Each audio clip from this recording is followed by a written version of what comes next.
फिक्र में आगे और भी खबरें हैं, लेकिन अभी 9 बड़ी खबरों का सुपरफास्ट विश्लेषण देखिए। अगले 2 मिनट में आप एकदम अपडेट हो जाएंगे। ऑपरेशन सिंदूर से जुड़ी सबसे नई तस्वीर सामने आई है। इस तस्वीर के जरिए बताया गया है कि 6 और 7 मई को लॉन्च किए ऑपरेशन सिंदूर में तीनों सेना प्रमुख मॉनिटरिंग कर रहे थे।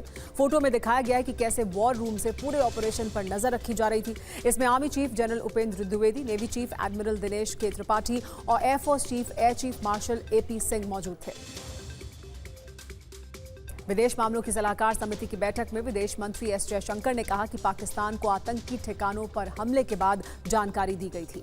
जयशंकर ने स्पष्ट किया कि सीज फायर में किसी तीसरे देश की कोई भूमिका नहीं थी और ये दोनों देशों के DGMO की बातचीत से हुआ था। जयशंकर ने यह भी साफ कर दिया कि वो फायर करेंगे तो हम फायर करेंगे, वो रोकेंगे तो हम रोकेंगे।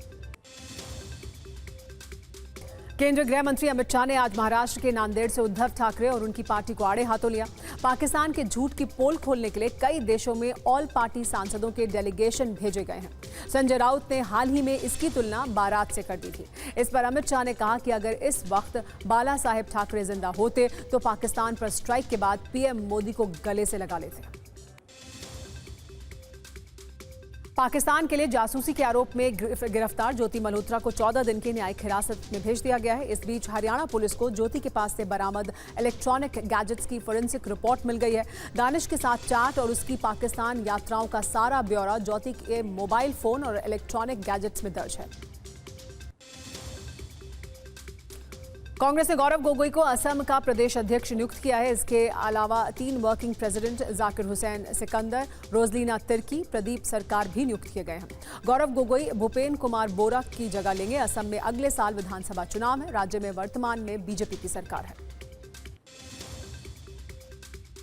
DRDO के अध्यक्ष डॉक्टर समीर V कामत का कार्यकाल 1 साल के लिए बढ़ा दिया गया है। समीर V कामत साल 2022 में DRDO अध्यक्ष बने थे। डॉक्टर समीर कामत 31 मई 2024 को रिटायर होने वाले थे, लेकिन पहले 31 मई 2025 तक कार्यकाल बढ़ाया गया। अब 1 साल का वक्त और दिया गया है। कार्यकाल बढ़ाने का मुख्य कारण DRDO में लागू की जा रही सुधार प्रक्रिया की निरंतरता सुनिश्चित करना बताया जा रहा है। BJP के पूर्व सांसद ब्रिजभूषण शरण सिंह को यौन शोषण मामले में पटियाला हाउस कोर्ट से बड़ी राहत मिली है। कोर्ट ने नाबालिग महिला पहलवान के आरोपों पर दिल्ली पुलिस की क्लोजर रिपोर्ट को स्वीकार कर लिया है, जिसके बाद पॉक्सो एक्ट के तहत दर्ज मुकदमा समाप्त कर दिया गया है। पॉक्सो एक्ट से जुड़ा केस बंद कर देने को ब्रिजभूषण शरण सिंह के लिए कानूनी और राजनीतिक रूप से एक बड़ी राहत माना जा रहा है। भारतीय क्रिकेट टीम के पूर्व कप्तान सौरव गांगुली के बड़े भाई स्नेहाशीष गांगुली और उनकी पत्नी अर्पिता गांगुली की जान बाल बाल बच गई। दोनों छुट्टी मनाने के लिए ओडिशा के पुरी गए हुए थे। वहां समुद्र तट पर वाटर स्पोर्ट्स के दौरान उनकी स्पीड बोट समुद्र में पलट गई। इसके बाद रेस्क्यू ऑपरेशन करके दोनों को बचाया गया। रेस्क्यू के दौरान रबर फ्लोट्स का इस्तेमाल किया गया। दिल्ली में भी कोरोना के मामलों में उछाल देखा जा रहा है। दिल्ली में अभी कोरोना के 104 एक्टिव मामले हैं, जबकि 19 मई तक केवल 24 एक्टिव केस थे और एक ही हफ्ते में 99 मामले बढ़ गए। मई में कोविड के सबसे ज्यादा 273 मामलों के साथ केरल सबसे आगे है। दूसरे नंबर पर महाराष्ट्र है, जहां मई में 242 मामले सामने आए।